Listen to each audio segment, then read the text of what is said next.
where I'm going to give you instructions, where I'm going to show you several things. But then after that, you're going to have to complete a lot of these practices yourself, and you're not going to need a class for that. So this is a practice week. You are going to have, since you're not going to have long classes, you are going to have homework, and a lot of that homework is going to be completing a lot of these scenarios. So as you can see on the very top right here, you have scenario 1, and scenario 1 is going to take you through several situations. And I'm going to do scenario 1 and 2 with you today, and then you'll have to do scenario 2, and you'll have to do the rest of them yourself. So here's scenario 2. So that means that scenario 1 has 2 pages, and then practice scenario 2 will have 1, 2, 3, 4 pages, actually 5. And then the scenario 3 starts up here. So it's very important that you pay attention to this this one class today, because then you're going to have to take the same situation. You're going to have to take the same situation tomorrow and just reapply the same process. All right, so let's go through the process one more time, and just want to make sure. In your materials, on your materials, you're going to find the beginner practice scenario. It's 35 pages, so you're going to have a lot of practice returns to make. So it's 35 pages. So you can see it on the very top, 35 pages.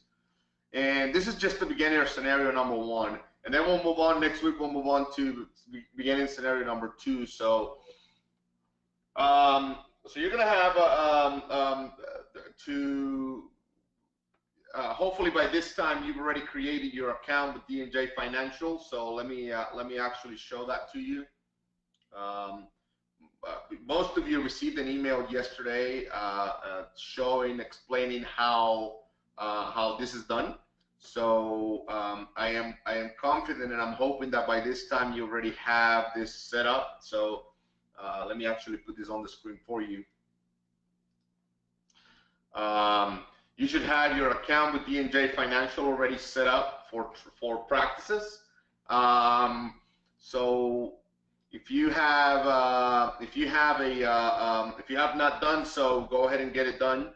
I'm not going to show that here, but I am going to tell you where how to find the videos. So I'm not going to show you how to open the account, because you know, that's it wouldn't be a good use of your time here. But I am going to show you where you can find videos.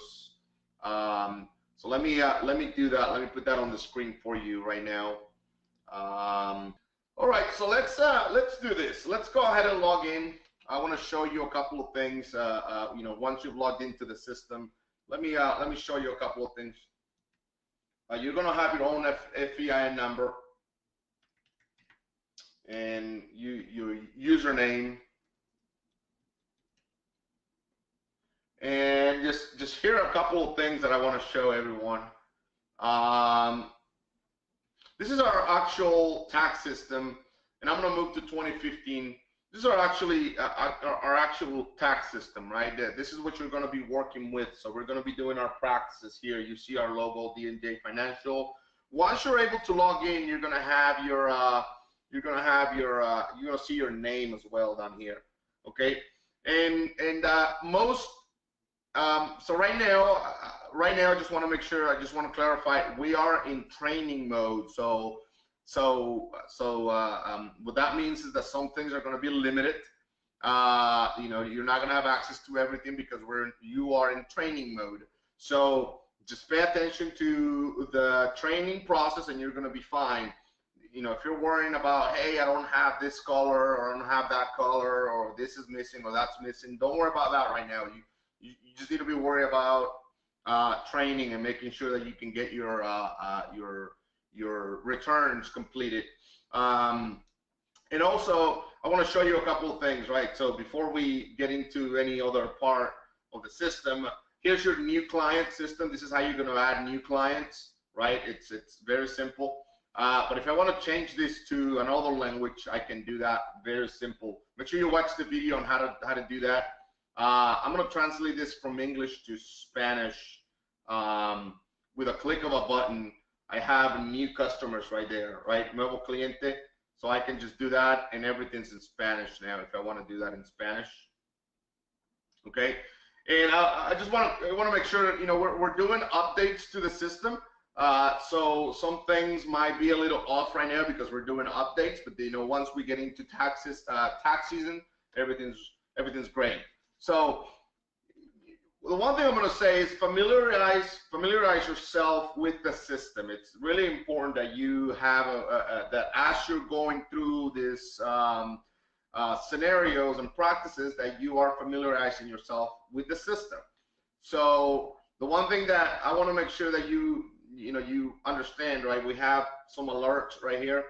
This is where you're going to know whether your return was accepted or rejected. As you can see here, we have some rejected returns. This is where the IRS tells you, hey, I have accepted or rejected your return. Fix it. This is how you fix it. We're going to be showing you all these things here throughout tax season. So here you go. You have your 2015 returns. Here you can search customers by name. So I'm going to say Jose, and there's the one person that matches Jose. I can say David.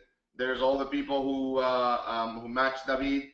These are sample returns, and I can change the year right here if I want to work with 2016, 15, and you guys, and in your case, you're gonna have 2016, 17. I'm sorry, 17, 15, and 16, right? So you're gonna have those 3 years, 17, 16, 15. So you'll have 3 years here. So you can switch whenever a customer comes and says, hey, I want to do a 2015 return. You just come over here and change the return, right? Change the process. And you can filter. All of these are filters right here. You can filter by name. You can filter by status. I'm sorry, like accepted, awaiting acknowledgement, in progress, and we're going to learn what all that means, you know, as we're training. Bank products, ITIN processing, and then some of you are not going to see these because I have an admin account, but you know, you're just going to see your name there. But if you are the owner of the franchise, you're going to be able to see all your franchisees right here.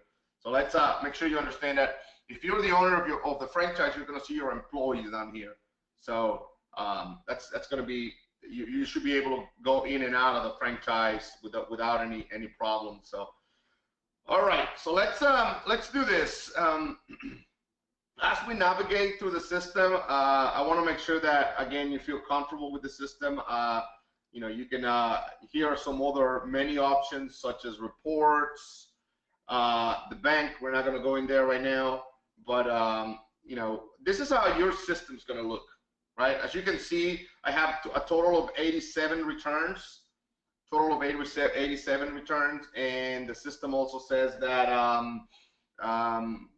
here, let me make sure that I can write on the screen. I have 87 returns, and it says that 7% are accepted, 91% are in progress, of course, because this is a training site. So and one of them, 1% is rejected, and then there's other, right? So so we're going to be learning and going through all this stuff, you know, as we move forward. Here's funded. Funded means that the IRS has funded that return, and then pending means, of course, you know, that the IRS has not funded that return. So at a glance, you can see exactly what's going to happen, right? You can see how things are moving at a glance. So here on the right hand side of the screen, you have another option. Here, let me actually write it for you, or let me show that option for you right here, so that way you can see it very well. Here you have an option. I just pointed that out to you. There's an option, and it's actually a menu bar. And when you click on that menu bar, you're going to have a few important things. You're going to have a calculator. Of course, if you click on that calculator, you're going to find a calculator right there, right? And you know, if you're making a calculation, you can say bring it to field. So let's say that I'm calculating 45 plus 45 equals 90, and I can say bring it to field, and it's going to put it on the square or on the cell that I want it to go. So that's very important. Here you can print blank forms. So let's say that you want to print a blank 1040 for whatever reason, right? You want to print a blank 1040, you can do that. Here you go. Here's your 1040. You'll see it there in a second. It's blank. Let's say that you need it for training purposes or whatever the case might be, right? You can do that. You can print the form. You can print the form, and you know, I don't know, you know, why you exactly need it, but you know, if in case you need it, it's right there.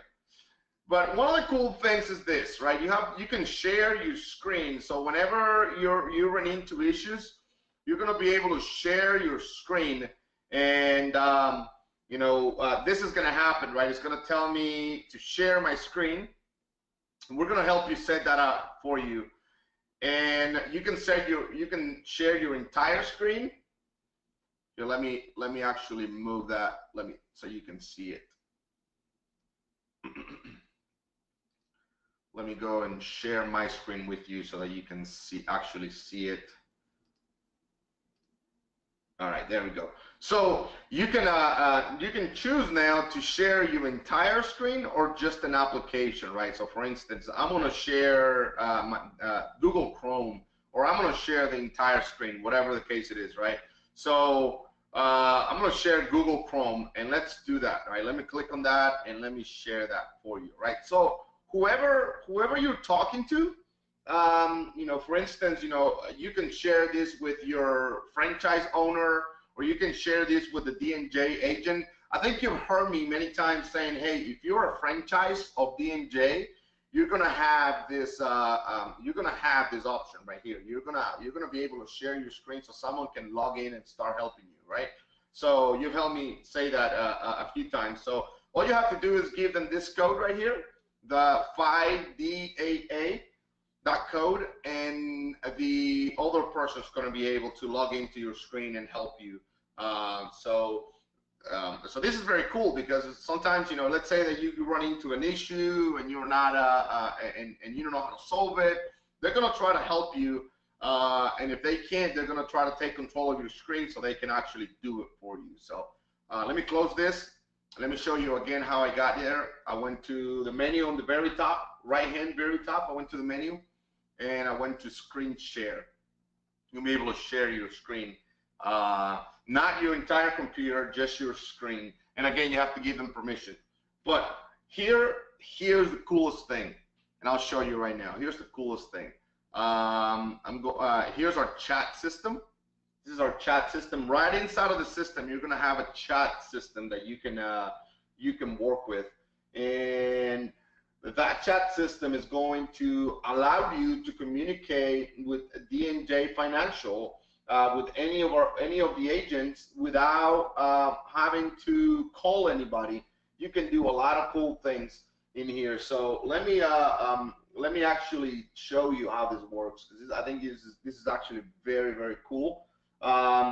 So as you see right now, we are offline, right? So I can actually and look at this. It has my name. It's showing my name, and it's also showing my my franchise identification number. So we know where you're from, right? We know who you are, and we also know if you need any permissions. Like, for instance, you know, there's financial stuff that we should not be talking to you about. There's return details that we should not be talking to you about, because you're not the franchise owner. So we'll know all of that.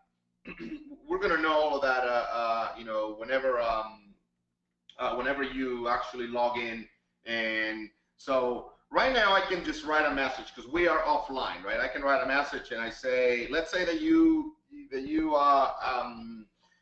have come to the system at like around 11:30 p.m. and there's no one there to help you right now because we're closed, right, at 11:30 p.m. But you can still write a message and say, hey, oh, guess what? Someone already logged in. Check it out. So someone already logged in, so I don't even have to leave a message anymore. Look, we are actually online right now. So as I was trying to explain to you that someone logged in. So why don't I go ahead and start chatting with these people, right? So can I say hello? And look, it's in English and Spanish. Estamos en vivo y listos para charlar. We're live and ready to chat with you. So hello. I can say hello, and then I'm gonna have a response, right, from a chat operator, and there you go. There's your hi. I need help with return. Let's see, 93175 4185. So let's do that, right? Always, and that was one of the things, you always want to include the Social Security. I can't tell you how many times people log in and they don't put the Social Security. They're just like, hey, I need help. What do you need help with, right? Who do you need help with? So that they start telling you the story, but they don't tell you how or who we need to be helping you with. So here you go. I need help with the return. Return 931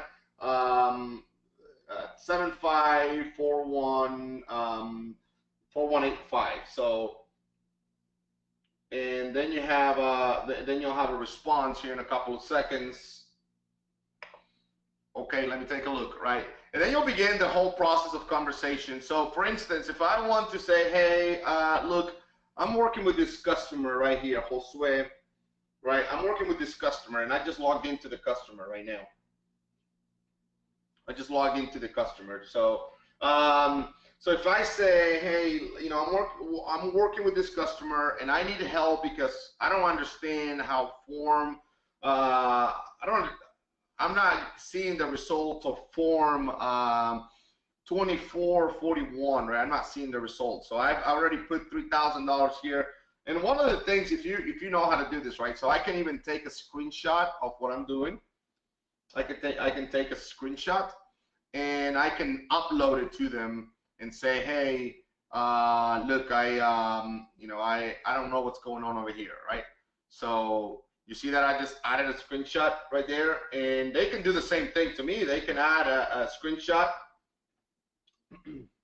They can add a screenshot. They can show me how to do they can show me how to do anything that I need to do, right? So this is very, very cool. You can, of course, you can send emojis. If you want to send emojis, you can like the conversation if you want. And this is in English and Spanish, right? So we can test this whole process, right? And we can say, hey, Melanie, ¿cómo estás, right?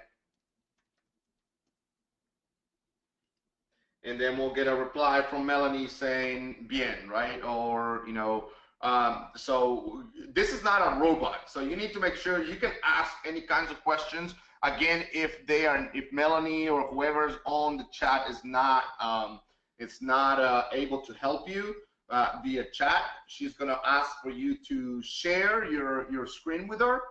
And if that doesn't work, then she's gonna ask, for you to she's gonna ask for your phone number and call you.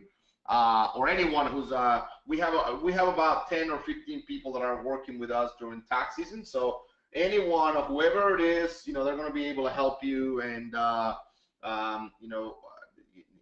this is your point of contact, right? They have access to the entire system.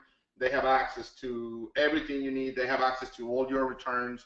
So that's going to be something pretty cool, right? So I wanted to show you the chat system because the chat system is It's your lifesaver during tax season, and we're open from I believe it's 8 a.m. All the way to 11 p.m. I believe.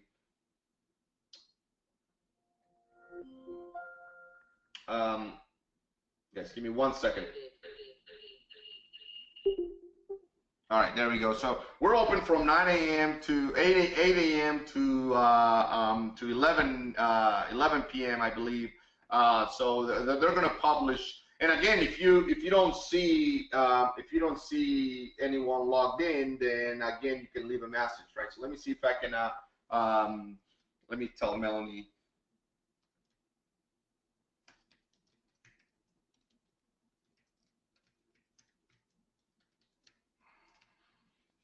And then let's see what happens here. Hopefully she's able to disconnect and she's able to log out, and we can see that message. There we go. So she's out, she left, and now I can leave a message, right? Because there's no one here.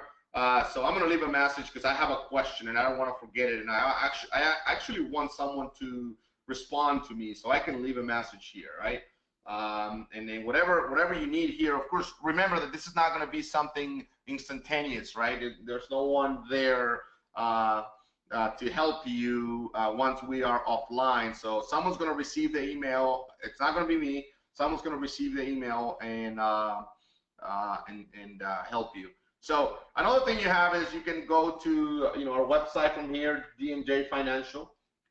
You can just click on that for whatever reason you need. If you need to navigate to our website for X, Y, and Z, whatever reason, maybe you need the phone number for the corporate office. Remember, we're a franchise company, so we don't do we're not going to do any technical support here. You're actually going to have your regional director, especially for you guys franchises, right? He's going to be your first point of contact, so you'll have his information. So here we go. So if you don't have this chat system in your system right now, if you don't have the chat in your system right now, don't worry about it. Remember, we are in training, so it's not a big deal if you don't have it right now. But I want you to understand it's right here at all times. You're gonna see it right there. Once we're in operations, you'll see that it's on at all times, so you're gonna be able to log in and ask questions. And to work directly with someone at the chat center. So I want to make sure that everyone has an idea of what exactly is it that we're going to be doing throughout this process. And what I'm going to do is I'm going to read the scenario for you. The scenario is we're going to go into right now into making an income tax return in the system. The scenario is very similar to what you need to do is an interview, right? All of the information that I have collected in this scenario is because I asked the customer. So if I have all this info, if you see that I have all this info, it's simply because I've already asked the customer. And this is the same thing you are going to do, and you're going to learn this in your what do you call it? Your tax your tax process, right? You're going to learn this that we're going to teach you how to build a return. What are the steps to build a return? So and this is where we are. I'm going to show you this at the end of the class, right? Number one, the first thing you need to do, and I hope you're writing this, the first thing you need to do is you need to collect all the information, right? You don't want to open a return, and you're never going to see me opening any returns unless I have collected all the information, right? I don't need to be collecting anything unless I have, I don't need to be creating any returns unless I have collected all the information. So what information do I need? I need all the info that it's going to allow me to create this return. So here's one. I need social security numbers or ITIN numbers, right? I need, if possible, I need ID so I can see in the ID the customer's date of birth and full name, and I don't have to ask the customer, hey, how do you spell that? You know, I want all this information, right? Something that tells me the customer's address, right? Something that tells me the customer's address. And one of the things that we're going to provide you is we're going to provide you a sheet of paper where you can do, where the customer can give you all of this information. They can write it down or they can enter it in a computer as well. So, so here's all this information that I've already collected from the customer. And this is what the scenario is going to teach you. Collect information first. Don't start a return unless you have all the info. So now we know, and I'm actually going to read this to you. Customer's name is John Hammonds. His social security, as you can see it right there, and this is something I would like for you to write down. Anytime you see an X, anytime you see this right here, and I'm going to put it on the chat for you. Anytime you see that, you need to you're going to have to replace it with 794185. Okay. Anytime you see X's like that, so 2X, so some X's like that, 6 X's equals 794185. Okay, so I just send that to you on in the chat system. Just make sure that you have it. Give me a yes or an okay if you have it. Give me a yes or an okay if you have it. So anytime you see X's like that, you're going to replace them with 794185. So again, there you go. You have a customer, John Hammonds, and his social security is 101794185. Okay. The birthday, his birthday is September 25th, 1978. I'm right here, right now, 78. And here is his address. Here is the primary phone number, and he is a bookkeeper. That's his occupation. He's a bookkeeper. And now he's going to give me his dependent information. A spouse and dependent. Remember that a spouse is never a dependent. Remember, a wife or a husband can never be a dependent. So the spouse name is Karen Johnson, and her social security is 403794185.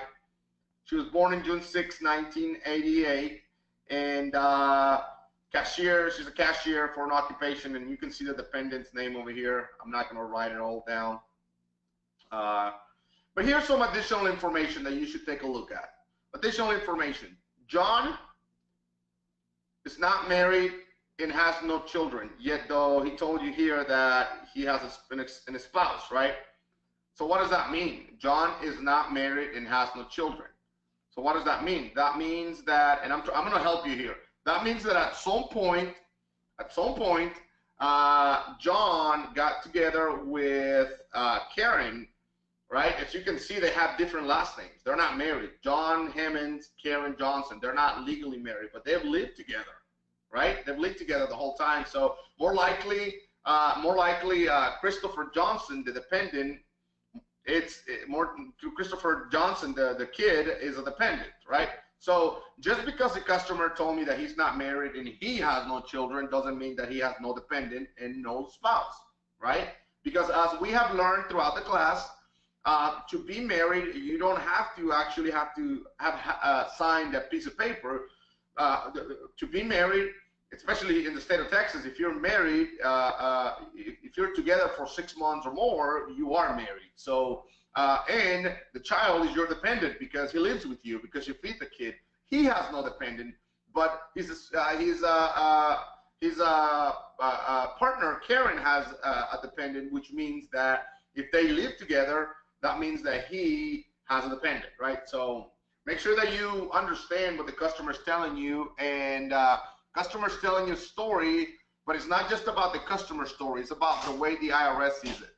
So the questions that I would ask, Mr. John, does Christopher live with you all year long? Yes. Okay. Mr.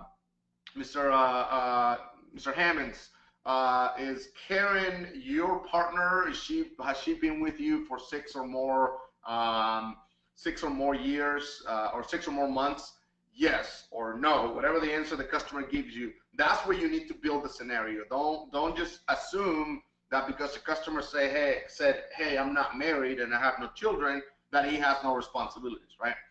All right, so he received health insurance through his employer. John began paying back his student loan this year. So we're going to go through this throughout the rest of the class. And John wants to e-file the return. And then here's his PIN, right? He's been doing taxes before. So look, here are the scenario requirements. We got to select the filing status. We got to enter a W-2. We got to report health coverage. We got to enter student loan interest. And we got to complete the e-file information. So according to this, it should take us 25 minutes to complete. So what I'm going to do is I'm going to take you to the tax system. Okay, I'm going to take you to the tax system. So actually, let me move the screens and take you there. And there we are. Here's our tax system. There's the tax system. And I'm going to create a new client, create a new customer.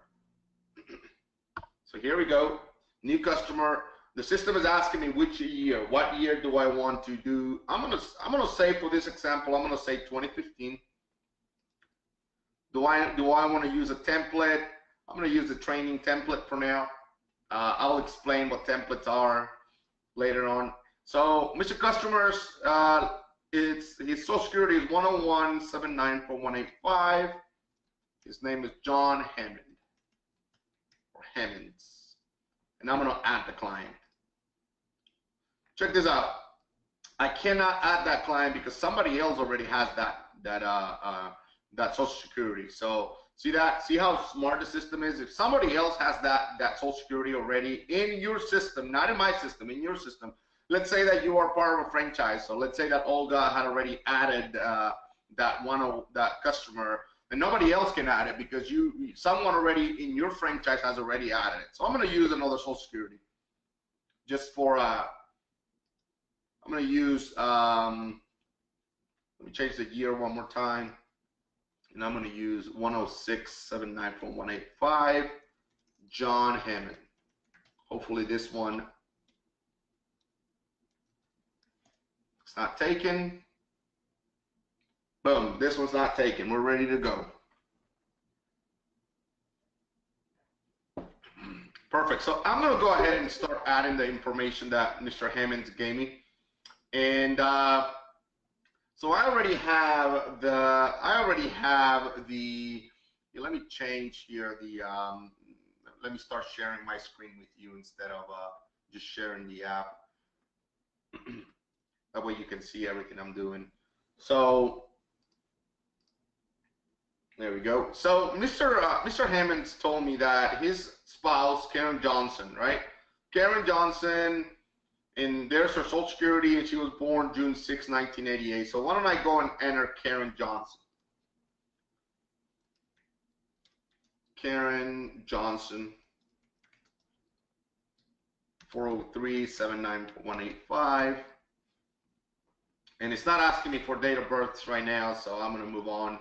What's their address? Their address is 623 Miller Road, zip code 30165. So zip code is 30165. Check it out. All I have to do is put the zip code in there, and the system is going to find the CD. That's why it's asking you for the zip code first. All right, and we are done with that. Let's go to filing status. So I just figure out that Mr. Hammonds, even though he told me that he is not married. Remember, he told me that. He says, hey, I'm not married, I have no children. Yeah, but you, Karen lives with you and the kid lives with you. So legally you are married, right? So maybe I need to help my customer understand what that is, right? So so he is married, filing jointly. And his phone number, customer gave me his phone number right here, and I'm going to use, since they only gave me one phone number, I'm going to use that for both. So here we go.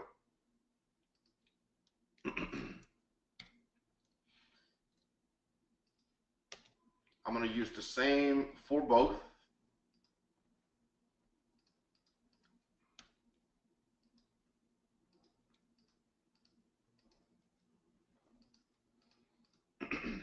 There we go. And then it was asking me for the taxpayer's date of birth and spouse. So Mr. Miller was born on, Mr. Hammond was born on September, so 9/25, 1978, 09/25, 1978. And she was born on June 6, 1988, so 06/06/1988, right? So the system is going to calculate the ages for you. There you go. His occupation, he is a bookkeeper, and she is a cashier. And then I'm going to have some other questions here. And as you can see, I'm only focusing on the red, right? The system is your tool, so I'm going to focus on the red. I'm going to focus on what the system's asking me for. Is Mr. Hammond a student? No. Even though he says that he began paying back his student loan, that means that he's not a student anymore because he's already paying his student loan back.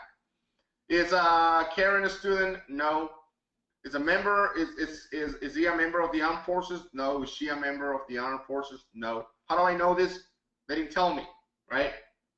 I asked them and they did not tell me. Remember, I am working strictly out of this information that I have collected, right? And after interviewing the customer, after asking them all the questions, we've come up with this.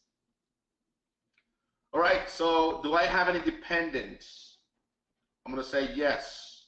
And I want you to see here on the right side, on the left side, there's a form now called dependents. You see all the forms on the left side, there's a form called dependents. What type of return? It's going to be an e-file only. Remember, D&J Financial only e-files returns. Nobody really papers anything anymore. We're not gonna send things via email. We're not gonna give the customer an envelope and say send it via mail, unless the customer is processing an ITIN, or the customer is the IRS told the customer to send it via mail, right? But other than that, we're going to send everything electronically. So we're not going to give the customer a little envelope to send to the mail, right? Disbursement method. How does the customer want his money back? Does he want a direct deposit? Does he want a bank product? We'll get to that later on. For this example, I'm going to say direct deposit, which is going to ask me for an account number, okay? For this example, I'm going to say paper check, so he doesn't ask me anything else, right? We'll worry about banks and all that stuff later on. All right, so if I go back to the example, the customer told me that he wants to receive a paper check. Oh, there you go. He wants to receive a paper check, and he wants to sign his electronic return with this PIN, okay? And we'll talk about that even more. So let's put today's date here because we're creating the return today. So 0905 2017, 0905 2017, and then the tax year's PIN, he said that he wanted to use this number, so we'll use the same number for him, and we'll use the same number for the wife as well. And you're probably saying, hey, well how come, why are we using the same one for the wife as well? Do we have to use the same one? No, we don't have to use the same one, but if you use the same one, it's not a big deal because this number is associated to a different Social Security. So the taxpayer has a different Social Security than the wife. So yes, they can be the same numbers. It's not a big deal, right? So it looks like we're done here, right? We have added the personal information. It's already been added. So now we need to add the dependent information and the income information. So here we go. Let's go to the next form.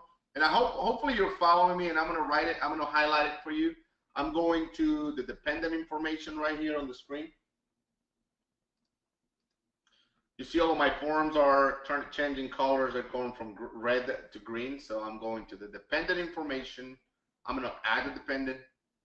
So in case you need to add another dependent, you can add another dependent here. You can add as many dependents as you want. So let's just do that. Let's check it out. I'm going to add one more dependent, one more dependent, one more dependent. I'm going to add 5 of them if I want to. Here's 5 dependents. 1, 2, 3, 4, 5. All I have to do is click on that button right there. Add dependent. And if I want to remove it, I just remove the form. Just click on that big red button that says remove form. So I have to go individually into one of them and just remove the form, okay? So remember, each form represents one dependent. So I'm going to stick to the one dependent here. Just go there, one dependent. See that? And the dependent's name is Christopher Johnson. Christopher Johnson. So I'm going to put his first name there, Christopher Johnson. Remember, he has the same name as his mother, right? Johnson. And his Social Security he was born on November 2nd, 2012. So 11/02, 2012. Social Security 613-794-185. Relationship, my son. Months in the house. Mr. Customer, how many months did Christopher live with you? Here, there are 12 months in a year, right? So, and if this is a dependent with an ITIN who lives in Mexico, then you'll say Mexico. Let me say that one more time. If this is an ITIN dependent who lives in Mexico, then you'll say Mexico, because what the system is asking you here is how many months did the dependent live with you in your house. So if the person's in Mexico, it's very obvious that the person did not live with you in your house. So if this is your mom in Mexico, or your cousin, or your little brother or sister, and they don't live here with you, you say Mexico. Okay? All right, perfect. For this example, let's say 12 months. What's the code? Code number 1, 2, 3. A child who lives with me, or a child who doesn't live with me due to divorce or separation. The process of elimination, right? Process of elimination. Which one is it? Which one is it? Child who lives with me, because I just told you he lives with me 12 months, right? I just told you that. So very important that you go through this process. So you guys give me 1 second, okay? Let me turn off my phone.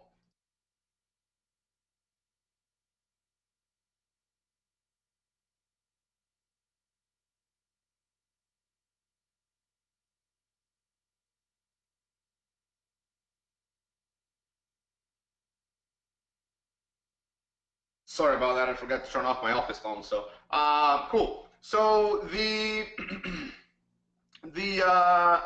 code that we're going to use here, and the one that you're going to use for the most part is going to be number 1. Okay.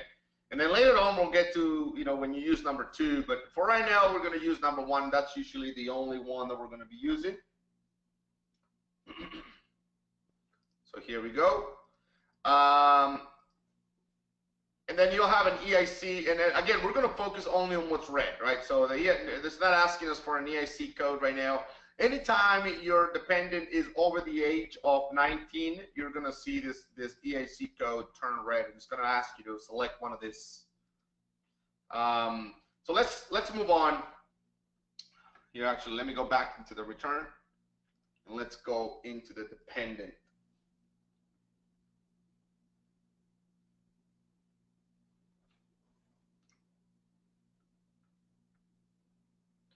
Let's go back to the dependent information right here. So, all right, so we already have all this info. Now let's go to the child tax credit and EIC qualifications. I think that you remember this. We talked about this in the first week of the course. We talked about child tax credit and earned income credit. All right, so the question is the dependent an unmarried, or the dependent, is the dependent unmarried, or the dependent is married and can be claimed as the taxpayer's dependent? Is the dependent unmarried? The question is yes, the dependent is unmarried, right? Because he's only 3 years old, right? The next question is, could any other person claim this child for EIC? No, no one else claimed, because mother and father are right here. And then the next question is, will you be claiming dependent care expenses for this dependent? I'm going to say yes for the time being, because I want to show you that before we end the class. And will you be claiming education expenses for this dependent? I'm going to say no, because he's only 3 years old, right? He's only 3 years. So I'm going to say no. Perfect. So we've already added our first dependent. Very simple, very easy. Remember, these questions right here, the EIC questions, you just got to read them, okay? don't they're not hard to read, they're not hard to understand, but you just have to read them. As you get used to preparing tax returns, you're just going to make sure that you read and understand what you're doing. So the question there is the dependent unmarried? Unmarried. Yes, the dependent is unmarried because it's only 3 years old. Why is the question like this? Because this is how the IRS wants us to ask the question. This is, if you look at the actual form, and I actually did show you this form. You do have a schedule EIC on your forms. So if you go to class materials, here, let me walk away from this for a minute. If we go to class materials, I can show you forms. I believe we have the schedule EIC right there. There you go. I've already shown you this form, and some of the questions are very, very, very similar, right? So you'll see that if the child was unmarried and things of that nature. So you have this, the earned income credit schedule EIC, page 1 and 2 here. So, so you've seen the form. You've seen the form. Now what you're seeing is the system, right? You're seeing it in the system right now. So.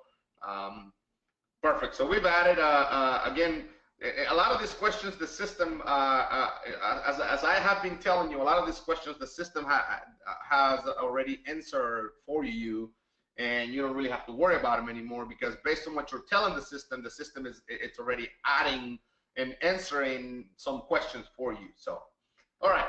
So what are we missing? Let's go back to our interview. What are we missing? We already added the spouse. Right, we already added Karen, we already added the dependent. You know, it says that we need to add the insurance. It says that Mr. Customer is a bookkeeper. So why don't we look for his income information, right? So we already selected the status. We haven't entered the W-2 yet. So why don't we do that? Let's enter a W-2, and here we go. This is what I was explaining earlier. Scenario number 1. And here is your W-2, right? What's the customer's name? Here's your W-2, 623 Miller Road, W-2. So why don't we go in the system and add this W-2? First thing you're gonna do is you're gonna come up here on the very top of the system, and you'll see a button that says Add that form. I'm going to highlight it for you. Okay. Right there. Add form. So let's go ahead and add form, and let's look for W-2. And you can see it there, W-2. I added W-2, and it's right there. Form W-2. Some questions before we actually get to the form. This W-2 worksheet is for taxpayer,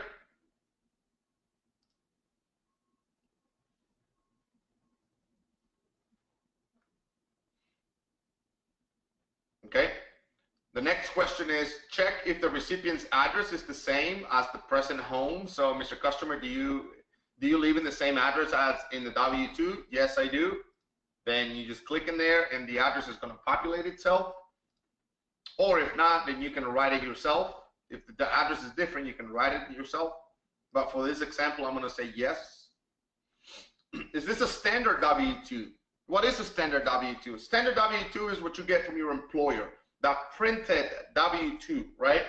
A non-standard W-2 is something that's handwritten or something that has been altered, and we don't really like those. You don't really like those. Those are usually fraud. So a standard W-2 is a W-2 that you get from your employer. It's printed. It has all the information. There's no handwriting. There's nothing like that. So I'm going to say yes, this is a standard W-2. A standard W-2 looks like this. It looks exactly like this. Okay? Perfect. So we'll go into the next question. Is the taxpayer address shown on the W-2? Let me see. Let me look. Oh, yes, it's right there. 623 Miller Road. I'm going to say yes. All right. And that is all the questions that is asking me. Now I'm going to move on to wages, salaries, and tips. I want you to take a look at this. B, C, D. B, C, D. You're pretty much copying and pasting, okay? So don't forget that you're pretty much copying and pasting on this form. So let's do that. Let's go to B. What does B says? 0, 1, 1, and a bunch of X's, right? So that means it's 0, 1, 1, 7, 9, 4, 1, 8, 5. Let's see what happens. Boom, look at that. Did you see that?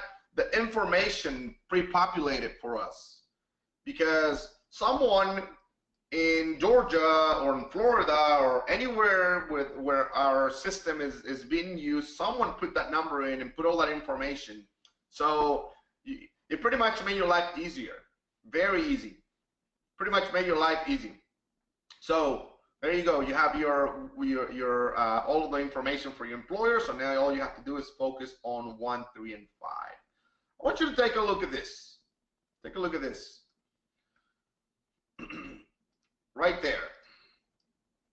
It says automatically calculate fields 3 through 6. Automatically calculates fields 3 to 6. So if you want, take a look at your W2. 3 and 5 say the same thing. So you want this. If this is the case right here, you want this to be automatically calculated, right? Sometimes 1 is going to be different than 3 and 5, but for the most part, it's going to be the same thing. So in this case, as you can see, 1, 3, and 5 are going to be the same thing. So I don't want to waste a lot of time, so I'm going to click on that and say, yes, please calculate that for me. So I'm going to type in $38,521. $38,521. Let me double check, $38,521. And look, I already have pre-calculated stuff. I don't even have to do anything else, okay? And I'm just going to match it. I'm going to make sure that everything's the same thing. So I know 38,521 is the same here, but I want to make sure that 2388, there you go, 2388, and then 558.56, 559, okay, 558.56, 559. So it's the same thing. It's exactly the same thing. Remember that the IRS rounds up. The IRS doesn't use cents or pennies. The IRS is going to round up to the nearest dollar. So what are we missing? We're missing number 2, right? Federal income tax withheld. So why don't I go back here and I see that Mr. John Hemmings paid $3,944 in income tax. So here we go. $3,944. I'm going to hit tab, and as you can see on the very top, I now have a refund. $3,551 in refund. Give me a yes or an okay if you can see that. A yes or an okay if you can see the refund on the very top. Now you have a refund. Okay?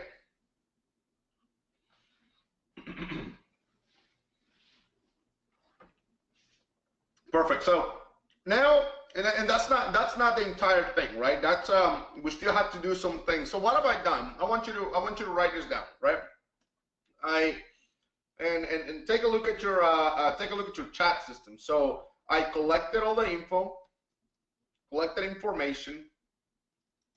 That's number 1. Collected information. Number 2, added personal information. If you want to know how to build a return. Number 3, added dependent information. Okay. Number 4, added income information. Okay. And then number 5, work on schedules. We're gonna give you this on a piece of paper, but I just want you to understand the process that I did, right? Number 1, I collected all the info. Number 2, I added all the info. I added the personal info, right? So basically I came here and I added the personal information then I moved on to adding dependents, and then I added income. And now I'm going to work in anything that says schedule or worksheet. Anything that says a schedule or worksheet. So let me say schedule or worksheet. All right, so I'm going to start working on that. Work on schedules or worksheets. All right, so let's do that. Let's go and start working on schedules and worksheets, and I'm going to use I'm going to let the system guide me. Okay, I'm going to let the system guide me. So I'm going to go to the red forms, red schedule. So number one, here's my schedule EIC, and I want you to write down let's write down the refund. Refund right now is 3551. That's our refund right now. Okay, so I'm going to go to schedule EIC because it's in red. Obviously, it needs more information, and I'm going to focus on the red only. I'm going to answer the questions. All right, so question number 4. The system already, based on the information that you gave the system, the system already produced some results for you, and it already answered some questions for you. Okay, so you need to focus on the red. Was the taxpayer a non-resident alien for part of the year? Mr. Hammond, were you a non-resident alien for part of the year? What does that mean? What does that mean to be a non-resident alien? Were you not in a legal status for any part of the year? No, I was born here. I'm a citizen. I am 37 years old, and I've been a citizen the whole time. Okay. So the question is no. All right, perfect. So the answer, I'm sorry, is no. All right, I'm going to go to 6. Was the taxpayer's main home and the main home of the taxpayer's spouse if filing jointly in the United States? What does this mean? Mr. Customer, was your home and your spouse's home here in the United States for the whole year? Did you guys live here the whole year? What year are we talking about? We're talking about 2015, right? Because that's the example we're using. Mr. Customer, were you and Karen in the United States for at least more than half of the year? Were you guys here? Was this your home? Yes, we were here. Okay, perfect. Yes, continue. All right, and I want you to take a look at the refund. Give me a yes or an okay if you see what happened to the refund. Did you see what happened to the refund? Yeah, so we have 4530 now. The refund grew up. What this means is that you just qualify for more credit, right? For what credit? What are we working on? We're working on the EIC, Earned Income Credit, right? We are working on the eligibility, right? We're verifying the eligibility, okay? So as you can see, my schedule EIC is already completed, right? So I'm gonna keep working on my schedules, on my schedules, and I'm gonna go and say that I'm gonna go to worksheet A. I want you to write this down, please. Worksheet 8 equals health insurance. All right, so you're going to see that pop in your chat right now. Worksheet 8 equals health insurance. Health insurance. So let's go to worksheet 8. There we go. You're going to have a worksheet 8 is actually called shared responsibility.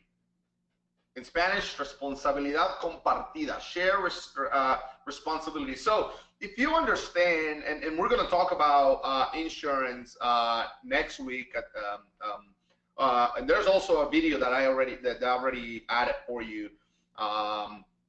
If you look at share responsibility, right? What does that mean? Share responsibility. The Affordable Care Act, or Obamacare.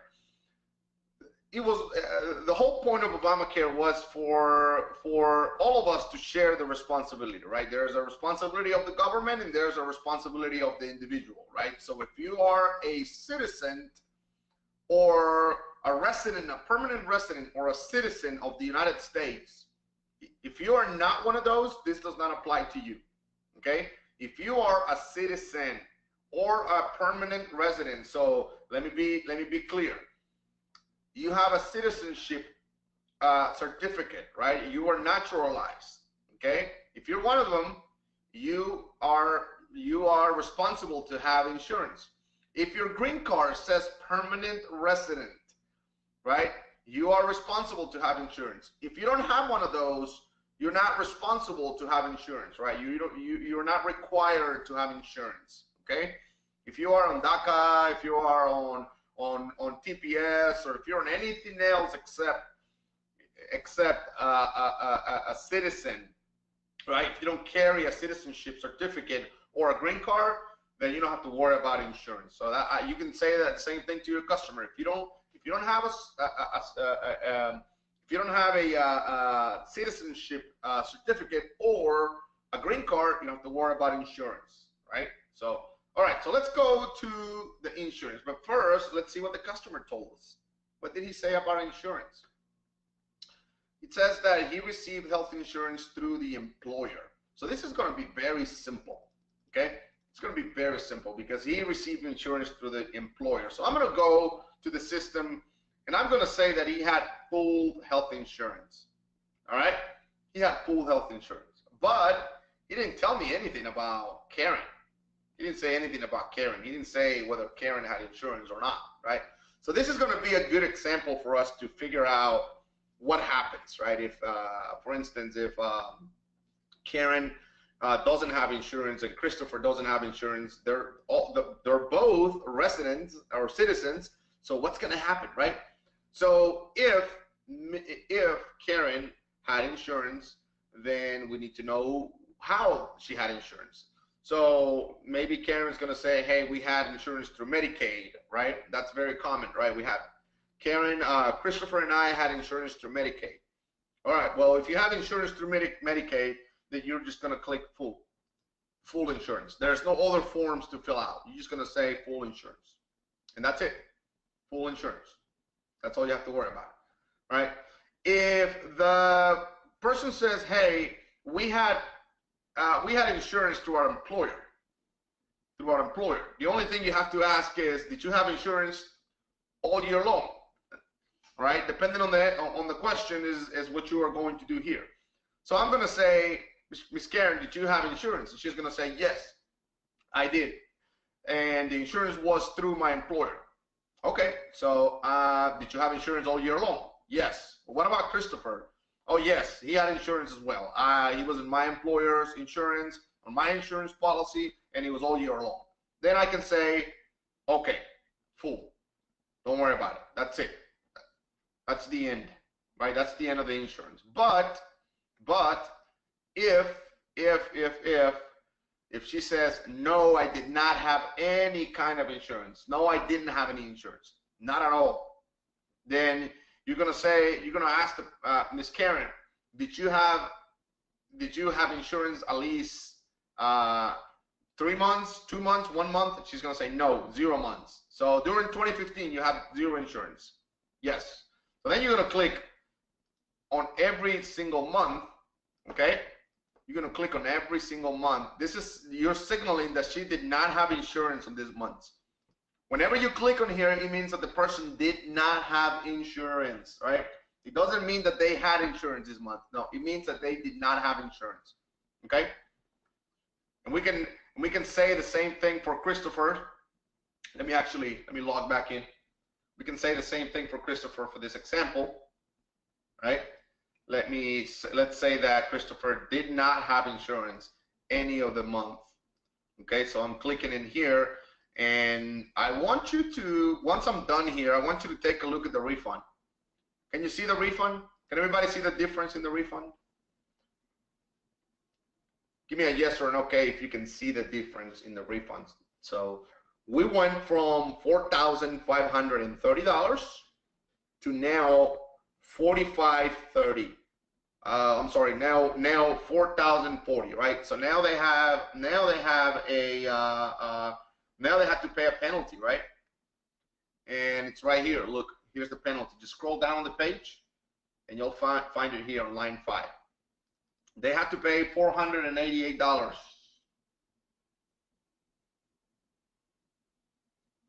Okay, that's the penalty. According to this worksheet, there was 2 people throughout the year. There was 2 people who did not have insurance, and therefore they had to pay a penalty of $488. Not per person, total, right? 400. This is the penalty. This is your share. It's actually called share responsibility, right? It comes out of your refund, and if you don't have a refund, you owe that money to the IRS. So, all right. So let's say this. Let's do this, right? Let's take this away, because I think this is really important. Let's take this away, and you're gonna have a video. If you want to see it, it's in English and Spanish, and I'm gonna show you where it is. I'm gonna show you this because I think this is very important. We're almost done. We're almost done anyway. So, all right. So let's say that Karen said, "Hey, you know, I did have insurance. But it was through Obamacare. I actually had Obamacare. Okay, I had Obamacare." And then you're gonna say, okay, I need you to show me a form called 1095A, and I'm gonna show you what that form looks like. It's right there. Okay. Whenever someone says I did have, and I want you to be very very aware of this. Whenever someone says I did have insurance through Obamacare, then you need to make sure that they present this form to you, 1095A, because this is created by the government, by the Department of Health and Human Services, and you need to make sure that you present this on the tax return. If you don't present this in the tax return, the IRS is going to hold the refund until you show this to them.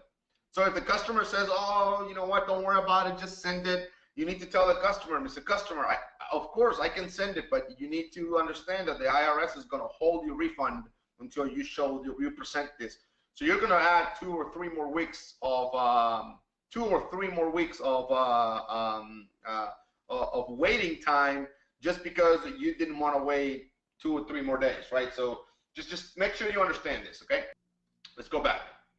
So I'm not going to fill out 8962 right now because I'm just going to say that they have full insurance through the employer. But you are going to have some situations where you need to actually add the 8962. So make sure you watch those videos. I can't stress that. All right. So at a glance, it looks like we've already finished this return. So the one thing that I am going to add to this return is the child care. Here's my form 2441. I'm going to add the child care, and here we go. This is what I'm talking about right there. I'm going to add the child care form. So I'm going to go to form 2441, and remember, whenever you're going to add this form, it means that you have information. That means you have information, right?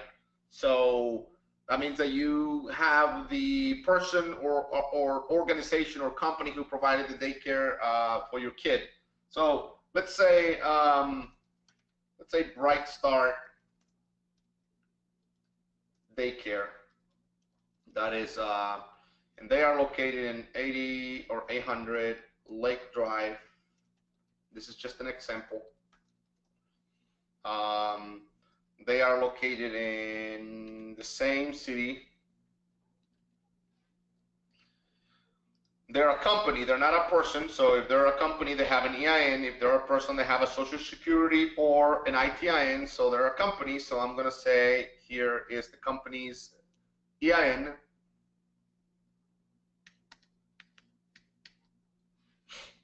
And I paid $2,500 for this to this company. Perfect. All right, now I need to scroll down, and I am going to add the kid, right? I just added here who I paid it to. Now I need to say why I paid it, right? So I'm going to add the dependent. So here's the list. Here's Christopher Johnson. And I spent $2,500 in childcare expenses for him, right? And as you can see, my refund did not go up. There you go. My refund did not go up. It didn't go anywhere. And you're probably wondering, well, why? Why did your refund did not go up, right? Well, how come the refund not go up? Well, there is also all sorts of reasons why the refund did not go up. The first one is because Mr. Johnson, or what's his name, Mr. Hammonds, he makes too much money. Look at that. Remember that in your materials you have, and one of the explanations I gave you is that one of the explanations I gave you when we talked about this credit is that it's based on income, right? It's based on income. So he is out of that income range already. So the system already did the math for you. It's just basically he's out of that income range already. He has one kid and he's out of that income range. That's basically it, right? So this is why you don't see the credit right here on line 11. Okay, that's why you don't see the credit, because he is out of that range already. So this is why the system. So let me show you this. I'm gonna go back. I'm gonna go back and say that he made 28,000, and that he paid 2,900 in income taxes. Let's just do that. Look how that refund just went up. All right. Well, let's go back to the form. Okay, and see if he got any money now. Or now he did, right? Has he gotten any nope, he didn't get any money yet. All right, let's go back to the form one more time, and let's see what happens if I go to $25,000. Okay, $25,000. I'm going to do 2,500 here just for the example. And let me just be clear: you're not allowed to do this, right? We're just testing this right now for because of the form, right? You're not allowed to do this. All right, so he's still out of the range, right? He's still not able to do that. So let's see if let's say that my expenses were actually $3,000, right? The maximum, right? Here we go. I paid $3,000, right? So again, you're not allowed to do this. This is a big no. You don't do this, right? So let me go back and make one more change so you can see it. This is why we require paperwork, right? And require paperwork so that we can see if you're make sure that you're not doing this, right? I'm just giving you an example right now. Right, you still are range. You see that? Customer still are range, so he's not receiving that. So what I'm trying to show you here is that don't get crazy, trying to have all this credits and this and that and the other. Sometimes the customer's not going to get those credits simply because he doesn't qualify for them. He has too much. He already received the maximum of other credits, so he's not going to be able to get all the credits all the time, right? So we're going to do one more example, and then we're going to close the class here. So we'll say that the customer made $18,000, right? There we go, $18,000. He paid $2,000 in income taxes. Still nothing, right? So let the system do the math. All right, don't get caught up trying to do what I just did. Let the system do the math, and if the customer's going to qualify, they're going to qualify by you simply doing your job and not making a bunch of changes, right? So cool. So let's do this. Let's do this. Let's come to form 8870 8867, and I'm just going to show you some things here. I'm not going to fill it out with you. Okay, I'm going to show you some things here. This is due diligence. You're gonna have some homework. Pay attention to your email today, because once we're done with the class, we're gonna give you some homework. Here in class, I'm gonna show you some stuff. Then, once we're done with that, we're also gonna send you an email with some homework. You're gonna have to create some returns today, 1 or 2 returns today, and you're gonna have to watch some videos as well. So those videos, so Form 8867, it's called due diligence, and I'm going to show you here where you're going to find Form 8867 credits. There's your due diligence, right? And then here's your video, due diligence, and we're basically going to show you how to fill out that form, Form 8867. As you can see, it's due diligence. You come right here to Form 8867. How do you fill out this form? We're gonna spend all the time there filling out the form. So just to give you an idea, I'm going to do it for you here. I'm going to quickly fill out this form. You need to watch the video. This is not going to change the amount of the refund. Okay, this is not going to change the amount of the refund. So this is just you telling the IRS, yes, I have done my job. Okay, I have done my job. I know what the ramifications are for not doing my job, and I have done my job. Okay, that's basically what you're saying. So, and then you have this option right here. I'm just gonna pick one. All right, and there we go. Your return is done. It's completed. Your return is done and it's completed. Okay. You have everything. Now what you can do is log into the chat system and say, hey, can anybody check this for me? Right? You can say, hey, can you check it for me? Can you check the return for me? And someone's gonna come in and someone's gonna come in and review it for you. It takes about 45 seconds to check a return.